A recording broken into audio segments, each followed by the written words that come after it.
there's the one thing about crisis is that it acts as this forcing function, and things which were maybe like teetering on the edge, either of being broken or being about to be fully adopted, quite often like as a forcing function one way or the other. And I think that, you know, the work from home thing is clearly, it's been talked about, you know, for like the last 10 years in the digital transformation. I mean, digital transformation, right? It's always been so wishy-washy, right? It's always been these things consultants talk about and nice videos, and yeah, we're guilty. We've done a bit of that too, a bit of like, hey, it's the future. And well, guess what? The future arrived.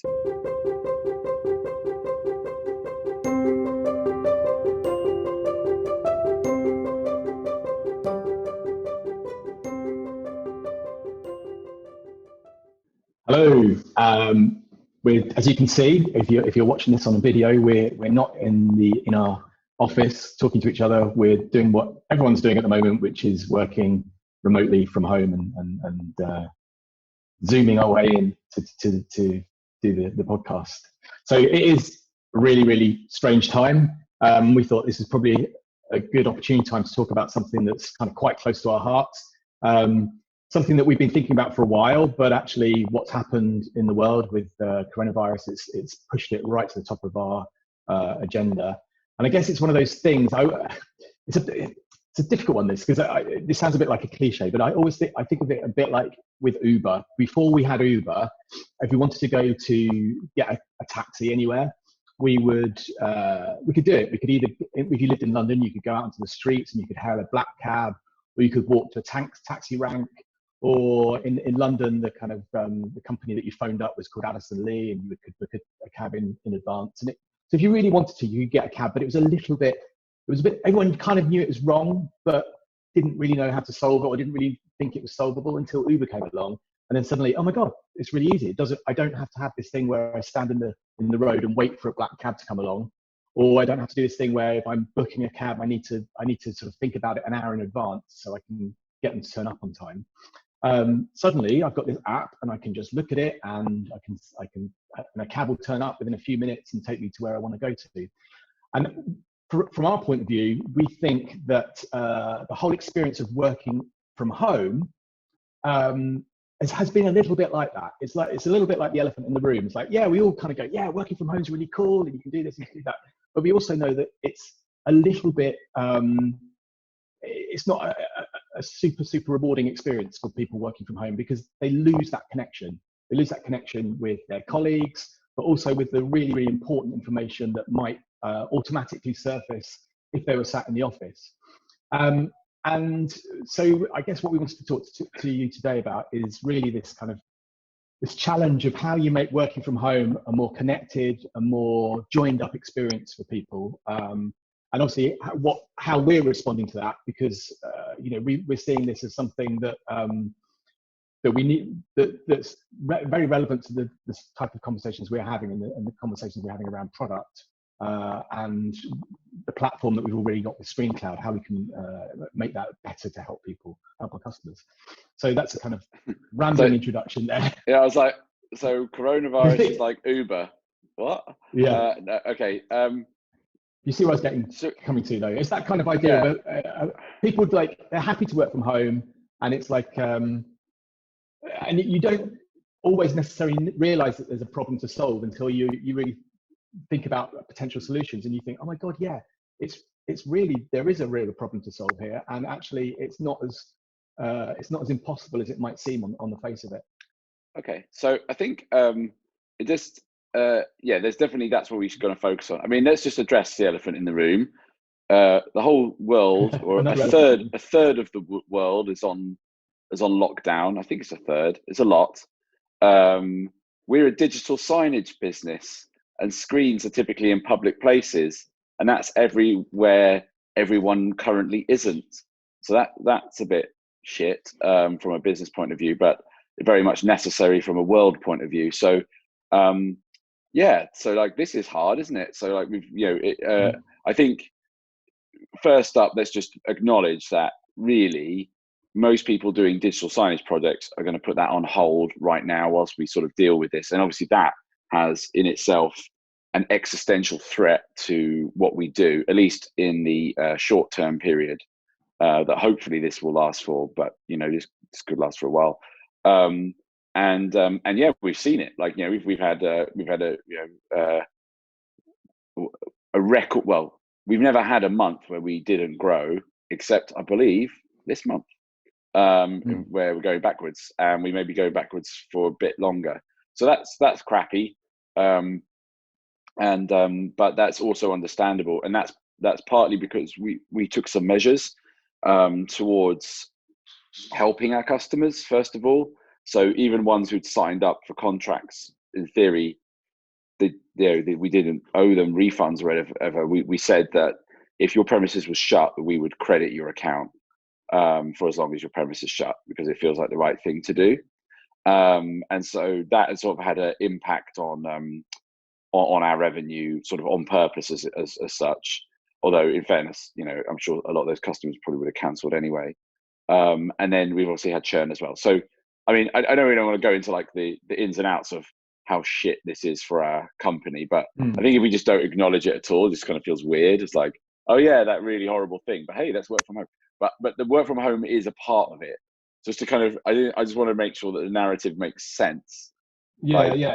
It's like what we don't want to. This also could look like it's a sudden kind of knee-jerk reaction. Shit. Work from home. But no. Yeah. Something we've been thinking about for a Let's while just as well. slow it down, and then we'll just kind of go right. So we've been doing, so ScreenCloud's kind of main niche, really. Well, it's not really a niche because it's our main thing, but the niche, I suppose, in the industry is that we've done particularly well around internal communications inside of offices, inside of any types of company, internal communications in the back office of retail stores, in manufacturing, in transport, like all over. Internal comms has been our kind of big thing. And there's always been a challenge when you speak to like a internal comms or HR professional, anyone who's kind of linked in with that. The challenge has always been, well, it's great that these screens have got this fabulous content, but what about the people who aren't in front of the screens or aren't near the screens, the ones who work from home or salespeople out on the road? Like, if we're giving information out, you know, on these screens, then how do they get it? And that was always been sort of a bit of a challenge. Now, it's never been such a big challenge that people wouldn't do it because they could see the value in trying, but it was always a bit of there was another elephant in the room, let's say, which was, yeah, but like, you're only going to hit about 60-70% of our workforce in certain cases or whatever it might be. So what about the rest? We've seen other companies try and make these things like mobile apps, which are kind of like every employee puts a mobile app on there, but that's also kind of complicated too, because a lot of employees that don't have work phones, they don't want to put work apps on their phone and stuff like that. So that's where the screens was quite good. But then the ones out on the road, they probably do have work from home devices. So this was always there. This was this kind of like big, oh, how are we going to address all of this? But we had so much to do getting the screens right, and we still have a lot to do on that, that we never really got into this other segment, which was people that just wouldn't be around those screens, but still would benefit from that information. Well, guess what? The world changed on a dime. Is that what they say? Flipped on it when something changes fast. On a dime, is it? Yeah. Something like that. On a dime. Anyway, yeah. It changed pretty quickly and sort of slapped us all in the face. And then suddenly, every company on earth, regardless of how modern or old you are, became a work from home company. Now, for tech companies like us, that's not been too challenging to deal with, but it's still created some issues. I think our Slack use has gone up extraordinarily, and you know, it's a bit harder, but we're kind of learning it. We're leaning on the video, the Zoom, and stuff like that. We can talk more about that if people want. But primarily, we're always distributed team. We had some remote work, and we always had a bit of a work from home policy too, and therefore it kind of fitted in. But for companies where really work from home was like a nothing, didn't really happen. Like, so many companies don't even have chat applications. You know, they just use email or meetings for internal communications. They must be struggling so hard right now. Yeah, and I do have a cough. Just FYI, yeah. Maybe it's the thing. Maybe it's just not. Yeah. Just to add a list of something else on the shit heap. Okay, so yeah. So anyway, I don't know. I just wanted to put that context in, and say, look, you know, and acknowledge that we are taking a beating as well, because I think, you know, we always said we'd be honest about stuff, and yeah, we're taking a beating, but we have a plan, and our plan is to and it's not to. This is an awkward fine line between opportunism of something which is horrible and survival. Yeah. As we've just said, we always talked and thought about the work from home element. It was a previous elephant in the room. Well, that elephant just grew from little baby one to being the big one with the big old tusks, mammoths thing, and said, okay, now that work from home thing you were always thinking about, make it, because we need it. And the customers reached out and said, look, we don't want to lose the screens, but right now, like, it's great. We'll pause the screens, but no one's going to be there anyway. But we've still got a whole workforce, and they're disconnected and overloaded and stressed and anxious. And all of the stuff that we were using ScreenCloud for is just as relevant, if not more. But how can we deliver it in a kind of more of an individual format, something that can be consumed by a person on their own rather than a screen in a room of people? And it's the same thing, but it's kind of a different thing. And so what we've done is put together a product team to work exclusively on work from home options for customers. And again, the beta products, which are already out there. So we've set up screencloud.com/COVID-19. And there's also a Slack channel, which anyone can join. And its customers are in there. We've got product team in there, even potential customers. It doesn't matter. Like, if you're interested, come join. And it's actually really getting quite a lively community. We're sharing designs and ideas. There was a fabulous call with some customers yesterday, getting their feedback on what they wanted to do. We had some amazing innovative ideas about how best to do this. And we're all kind of like leaning in and working together to try and figure out a best solution.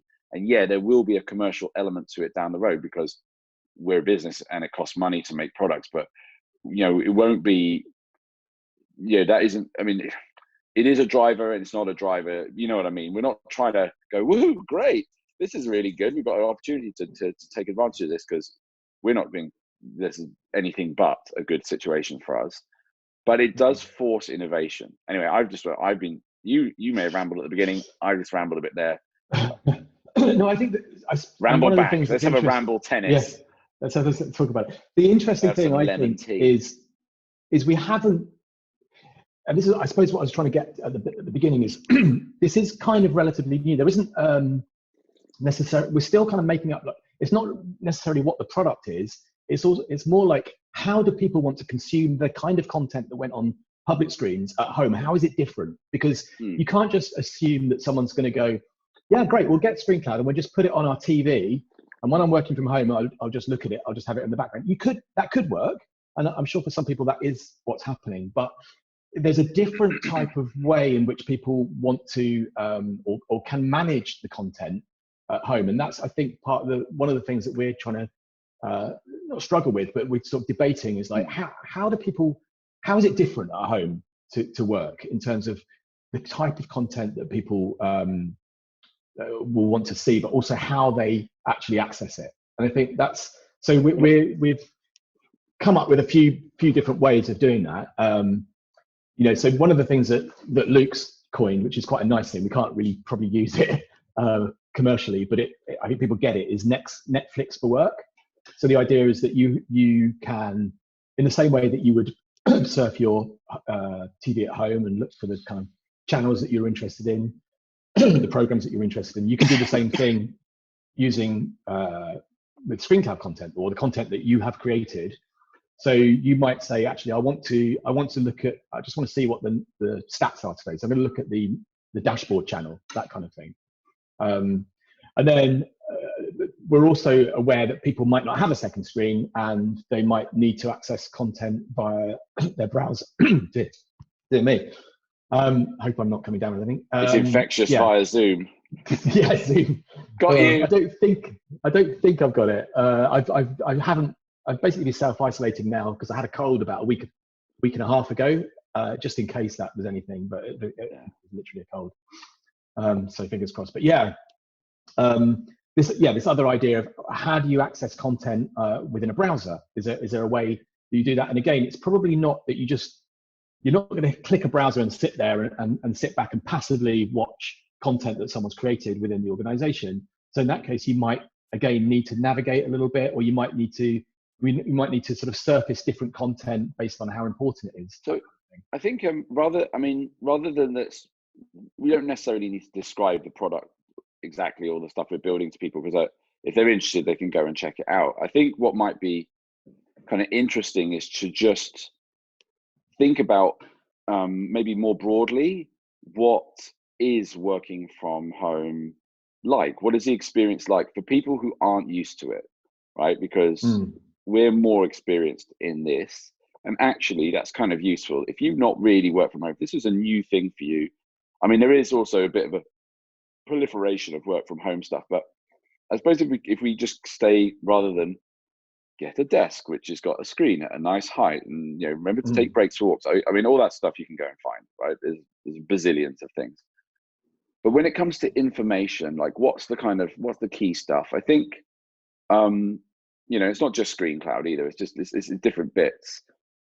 I think that there's a couple of things that happen. One is you both feel completely detached and isolated, like you're on your own, and sort of in a strange parallel universe, overloaded. I mean, like, I just talked from my experience last week. Like, I have never been on as many Zoom calls or had as many notifications. Like, I'm getting a lot more WhatsApp, say, for example, from friends and family and things like that, because everyone's kind of bored and home, but it's a lot. It's like, and in the company where we've got a lot of activity on Slack. Excuse me. I got a lot of activity going on Slack. Everything's a Zoom recording or a video, and suddenly you're like, oh my God, there's like tons and tons of things flying at me, and yet also I feel kind of detached and like I don't really know what's going on. Kind of do you feel that feeling, sort of bipolar, of overloaded and out of the loop simultaneously? Yeah, exactly. There's something about being in the office. You kind of you'll overhear conversations, or if someone has something urgent, they'll just kind of wander up and talk to you about it. But yeah, and the other thing, I'm getting Slack saying, make sure you check your email. I just sent you an email, and you're like, oh God, right, okay, I need to go check my email. And you're bouncing all over the place, and there's almost like a feeling of weirdly, like there's a FOMO on two levels. One, because of all the kind of stuff, this fire hose of notifications that's coming at you. Like, what if I miss something that's important? I could sit here all day, literally, and I could just sit consume. here and monitor Slack. Just sit there, because there will be something every few seconds coming in. So I could do that. To be honest, I've actually had that experience where I'm waiting for someone to answer something before I can move on, and I'm sat there by myself looking at a screen for like 3 minutes. I'm like, oh, this is fucked. Like, I mean, in the office, you can't say to somebody in the office, like, you're going to say,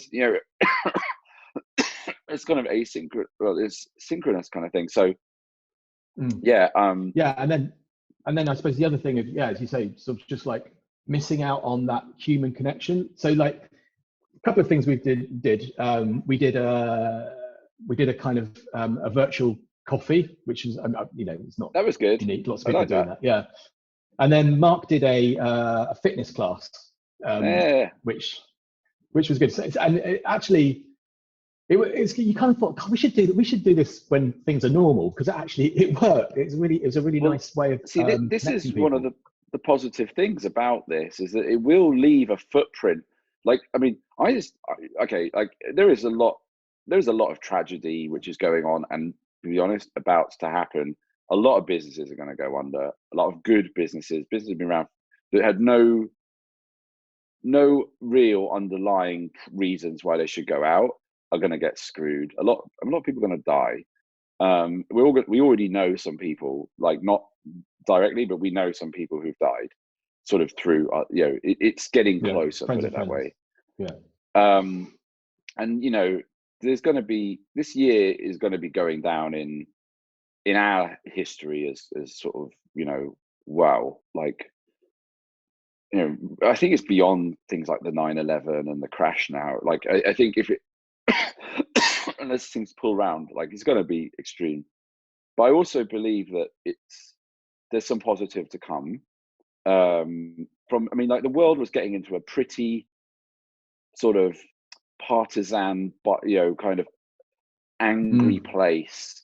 A lot of the rhetoric, the populism, and the rhetoric about, oh, you can't come in my country, like stealing my job, all of this, you know, even the stuff about like low skilled workers. Who's saving our ass right now? Yeah, Is the low skilled workers. People are literally putting themselves on the front line, putting their health in the line. These are half the people that half our countries wanted to kick out like 6 months ago, saving our ass. Working in a supermarket is dangerous. Saving our ass. Anyway, sorry. For me, it's just stuff that I've hated about the world. It sounds ridiculous to even think about. The petty arguments. Yeah, the petty arguments about Brexit means Brexit, and you know, you just think, wow, what? Yeah. What? And then if we go back to even like how we think about our careers, like especially in the tech industry, look at some of the insane sort of salaries and promotions. People coming in thinking, I've got 6 months experience of that, I deserve a 50% pay rise. Some of the entitlement, frankly, and I'm not just talking, I'm not having a bang at staff or anything. I'm just talking about the whole fucking thing, including founders. Well, probably a load of hypocrisy and crap in my head that has got to just be thrown away now. And just going back to basics, like, right, I mean, we can keep personal, like, I mean, I went on that route, but maybe it's not appropriate. But just thinking about business, like going back to it, fundamentally, I want to build solutions that help our customers, right? I don't want to charge an arm and a leg for it. I want it to be reasonable, but likewise, we have to make money. Of course we do. That's the only way we're going to survive and thrive. And to hire, you know, the team and do what we need to do. And I think everyone gets that. And I don't think anyone would have a problem with it. And we want to do the right thing. We don't want to create more problem. I don't want another bloody app that's going to create more noise and tension. In fact, if anything, it's to try and strip things away. So what we build, we've got to build mindfully that we're not adding to the problem just to try and kind of have ScreenCloud still exist there. It has to earn its place amongst, you know, the kind of, but there's also going to be like how we connect with each other, like things you were just saying there. So the reason I was even saying this, stuff like me doing that little exercise class in front of the screen that was international, right? We had, I think it was about 30 odd of our staff were like in Northern Ireland, around the UK, Thailand, and actually even California, and stuff, all together. And it was fun, you know, like, I mean, I love teaching, as I'm sure regular listeners know, but like teaching, you know, it was dead easy. I just literally set it up and I did it from my living room. I could do that every week. There's like literally no problem. It's like literally doing something I already know how to do in a Zoom call, but, you know, people really benefiting and seeing all the pictures, you know, seeing all the people doing it in their garden. You were doing it in the garden, Beth was as well. And in the chat, everyone, like the banter, that was great. And the coffee chat that you organized, that was really interesting. We talked not just about work and stuff, we talked about all sorts of things. Had some really interesting insights from Oscar in Vietnam, who'd been through this, and we could talk a bit about what we'd experienced going through, you know, the financial crisis and how my career started just before 9/11, and then the tech slump after, which aren't really linked, but they happen to be roughly the same time. And that was a lot of uncertainty. I lost my job back then and stuff. What I quite like about it is that it was actually better. It's kind of, I don't know how to explain it, because for precisely that reason, because we've got people all over the world actually doing an exercise class where you can see yourself and someone else in Thailand or someone else in Northern Ireland. And people were using their kids as the weights. They were like lifting their kids up, and people were using all sorts of different things. It was cool. It was fun. It was more fun than if you'd done it in the office, let's say, not that we'd have room to do it. Yeah, or taking everyone to the gym or whatever. Like it doesn't need to be like that. Sorry, carry on. Yeah, I suppose that's what I'm thinking. The thing I'm thinking is actually that is quite a good medium, and actually it wasn't just replacing something; it was kind of adding something unique to it, which is around the fact that we have a distributed team. And one of the challenges of having a distributed team is, again, comes back to how do you connect them. And okay, some of that can be with data, but some of it can be with things like that, doing an exercise class or a coffee meetup and things like that. It is an opportunity to lean into what makes your organization special. You know, and every organization is different. And I think with the tools we want to build, we just want to help support and enhance that. But I mean, there's no right and wrong way. And so it's not prescriptive, it's just enabling. enabling more people to contribute in more ways. And also, I think it's a humanizing time. We're all getting to know each other more because, you can see I'm sat on my sofa here, so you can see my little picture there. Often, like, there's a chance Mila's going to run in, right? She likes to come and join a video call, and she's cool. Yep. She'd probably be the best part of this. We're all getting to know each other's pets, kids, families, what we look like first thing in the morning, or whatever. So I think this is amazing. And in the Slack room that we've got with our customers, we did, like what I've said to the team, and I think we finally kind of cracked it. There was some nervousness to begin with, of just post things, post ideas. Don't have to be signed off, doesn't have to go into too much of a content plan. It can just be like, here's what we're doing. And I think Nick really broke through yesterday when he just offered to do a call. And it was only 3 customers that came on, but we recorded it, and then and my God, the 3 customers, if you listen to the call, half of the call is them just talking to each other and sharing ideas. It's got nothing to do, like fuck all to do with ScreenCloud and features and feedback. It's literally them sharing tips about, all right, so, you can use, if you use the ScreenCloud YouTube live app, you can do this, and then we can do that kind of stuff. And this is how we can get, like, someone's a DJ and they want to play ambient music in the background through a browser. You can listen to that. And this guy's, they were so creative, and they were using the product in ways that made sense for them. And that was exactly, I was like, this fucking clicks. This is what you should be doing in everything you do, is just try and be damn useful. And then when you've done enough, get out of the way and let them go. Yeah, because I think one of the guys said something like, we've got all of these different things that are working independently, and I see ScreenCloud as being the glue that kind of holds it all together. Yeah, which was always the vision, was like, not to create more problem, not to create more friction, but to actually just to be helpful. And I just think that everyone. Oh, okay, yeah. Hello. Oh God, I thought it was my fever. I thought, oh my God, my eyes. Right, okay, we're back. Whew. Oh dear. Yeah. You sense the smell. Okay. Yeah. Yeah. I'm day 7. So to be honest, if I have got it, then I think I've got through fairly lightly. So we'll see how the next few days go. But it's just a weird. I mean, I've been in the house for like a week. Like I have not. I stepped outside into the garden just to have some fresh air. It's just mad. Like, I mean, it just feels like a parallel universe. Like, Yeah, it is weird. Actually, one of the things that we've been talking about is this product, that what we should call it, and one of the names was remote, and which obviously makes absolute sense, because remote is what we call when people work remotely.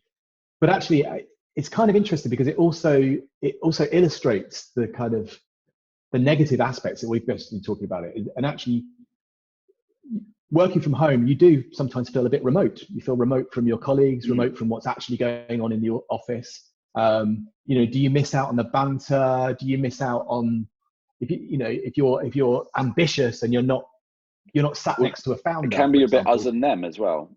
Yeah, exactly. And these are the challenges that I suppose we just kind of shrugged our shoulders and just said, well, maybe that's just the fact. That's just a fact of life. If you work from home, you're not going to be on the banter. You're not going to get the ear of a senior person, so you might not be able to have as much. This will be almost certainly eliminated. Yeah.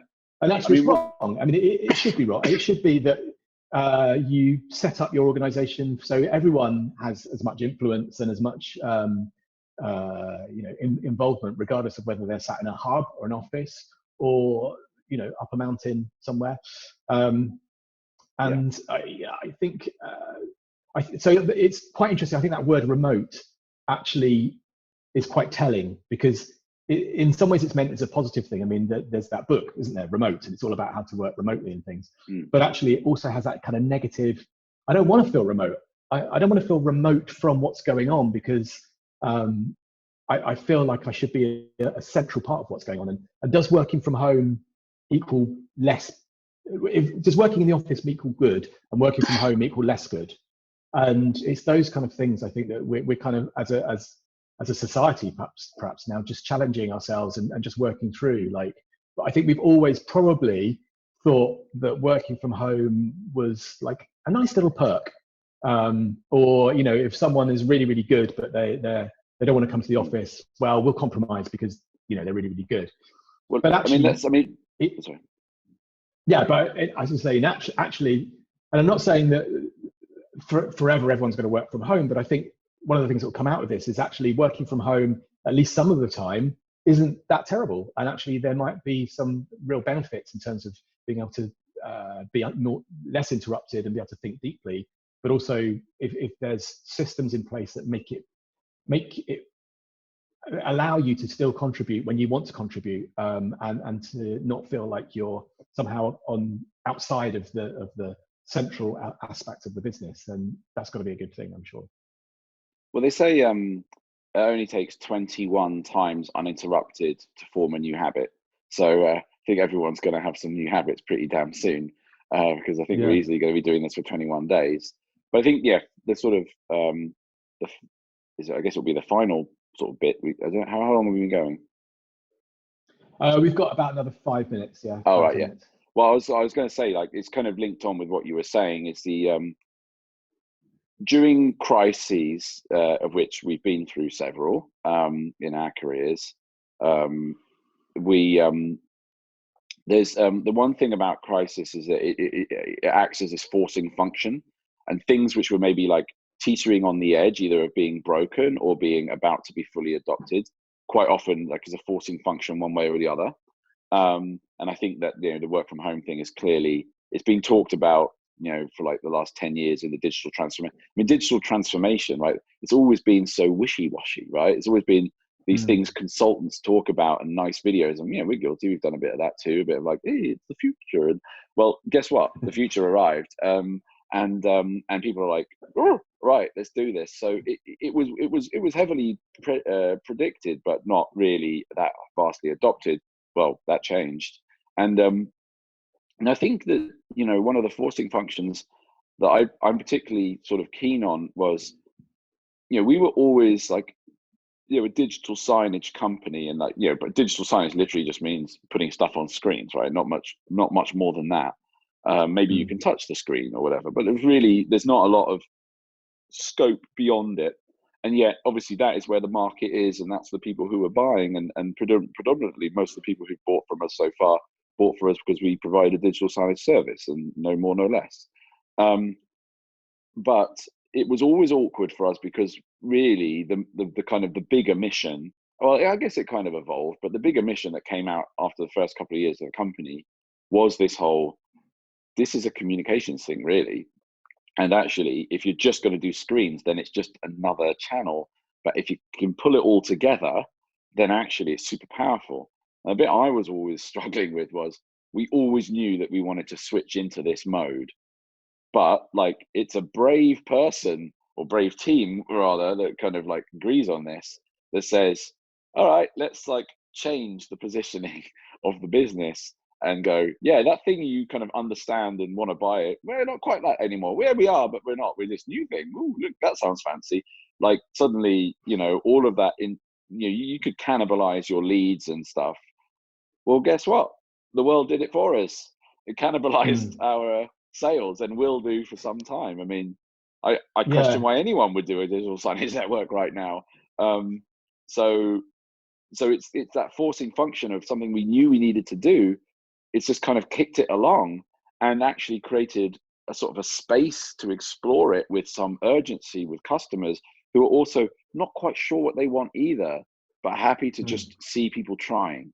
And I think, you know, in many ways, I mean, I hope commercially that, you know, we kind of, we're okay, you know, like every other business owner, we just don't know what the future is, like, because, you know, we don't know. But like, during this period, we will create some innovative solutions to this, because that's what we do. That's what we're good at. And we actually only want to create stuff which is like really useful and not painful and things like that. So that in many ways is an exciting opportunity in a world of otherwise not very exciting things and pretty sad things happening. But you know, like, I mean, yeah. But the three, well, no, there's just 6 of us actually all went to Dubai it seems like a lifetime ago now, but it's probably only 2 months ago. It was early Feb. Early Feb, to do a kind of leadership meeting. Going down the end of the road seems exotic now. Yeah. And one of the things we were talking about is like we were trying to sort of we've been aware for a long time that the idea of just putting stuff up on screens, putting your tweets up on a screen, whilst that's kind of moderately amusing for 10 minutes, it's not really where we wanted to take the business ultimately. And we were kind of debating a little bit about what was the solution that how do we describe the category that we were trying to solve, I guess. Like, it was more than just putting stuff up on screens. It was more than that, but what was it? And we were kind of skating around the edges, and we were nearly there. And then I think this thing has come along, and it's, in some ways, it's clarified it a lot more. It makes absolute sense that we are a workforce communications tool, or solution, which works within offices for deskless employees, who aren't necessarily sat in front of a screen. They need to be able to kind of see content in another way, so a screen on the wall makes sense for them. But also this group of important group of people that work from home and will continue to work from home. That's going to become increasingly relevant, even when this thing has gone away. So in some ways, as you say, forcing functions. It's been a kind of way of clarifying, I think, our thinking. As I said earlier, it's not like we've never been thinking about this before. We have been thinking about it, but this was kind of really forced us to say, well, actually, what is it that we're doing? What do customers really, really need us to do for them? How can we really genuinely provide something that solves a genuine problem that they have? And that genuine problem, there's a few of them really, but it fundamentally comes down to connecting people and internal comms that make sense and is relevant and reducing stress. Ignored. And reducing stress and anxiety of missing things and making life a bit more manageable, really, especially during a super stressful time. But yeah, I mean, that's kind of it, really. I guess we've just got to knuckle down and work hard and pray and hope, whatever your preferred method of hoping things go your way is. Fingers crossed, tie a little ribbon or whatever it is. I mean, so, well, I guess, I don't know. Yeah, I was gonna say, anyone, obviously, if you've got to the end of this, obviously we hope you are safe and well and can come out on the other side stronger than ever. But, I think without being opportunistic about it, I think the right. My coping mechanism with crisis is action, which I keep myself busy, because otherwise I just genuinely, if my mind were to wander, I don't like it to go into too dark places, basically. So the way I cope with that is by not allowing it to, by making myself do things. And they can be small, practical things, but generally speaking, when something goes really to the shit, I just kind of try and take any action, because I think inaction is your enemy. You either become excessively paranoid and worried by just constantly looking at news or just imagining the worst, or you go into like this uncertain category where you're just like not sure but still paralyzed by not knowing which way to go, and that's not helpful either, and that's quite stressful, and that's a feeling of being stuck. And so for me, just taking action, just whatever seems the right appropriate action, and just moving things along. I think that during those kind of things, people do tend to gravitate more towards companies or people that are actually doing stuff. And we saw, like, there was a really good, you should just look it up. Just look up Jason Lemkin on YouTube. His hour-long seminar on what it was like to be a SaaS leader during the financial crisis is a phenomenal hour that he did with the CEO of Gainsight, a guy called Nick, I think. Oh, I forget his second name. Anyway, it was really, really good. But there was loads of kind of positive stuff that came out of that. And one was like things like leaders will emerge from within the business. You'll see natural leadership come in from your own teams. Like, it is this forcing function on who you really are, what you're really trying to do, why you deserve your place in the world. And Everything will get tighter, more on point, because it has to. So like that for me is the positives you can take during this time is it forces you to get your house properly in order, get your story straight, justify your existence in a meaningful way to both the world and to yourself. And not just because I want to run a company or run a SaaS thing. Like, fuck all that. Like all of that noise and that crap that was in the world is just vanished for a bit, and we just get back to being human beings. Who've just got to like look out for each other, survive, help, assist, entertain. I mean, it could be like all of these things comes back, and we needed a dose of that. It's a shame that this is the way in which we have to take that pill, because there's a lot of sort of tragedy with it. But I don't know. That's how I see it. But I'm biased towards the way I cope with things, and that's how I do. Yeah, I know. I think you agree. I agree. I think we've got a plan, and whenever we've had terrible things happen to us before, it's probably never been quite as bad as this. But if you always kind of keep coming back to the plan and make sure you're moving towards it, then eventually you'll get there. It might take longer than you had hoped to, but you will get there eventually. And just have to keep coming back. On keeping on. Yeah. Okay. Well, I think we've come to the end of our allotted time. Cool. Hopefully, it won't be too much longer before we can, people are feeling like we're on the other side, and we're kind of able to make faster, more positive steps towards our collective plans. But until next time. Stay safe and well. Yeah. See you soon. Cheers.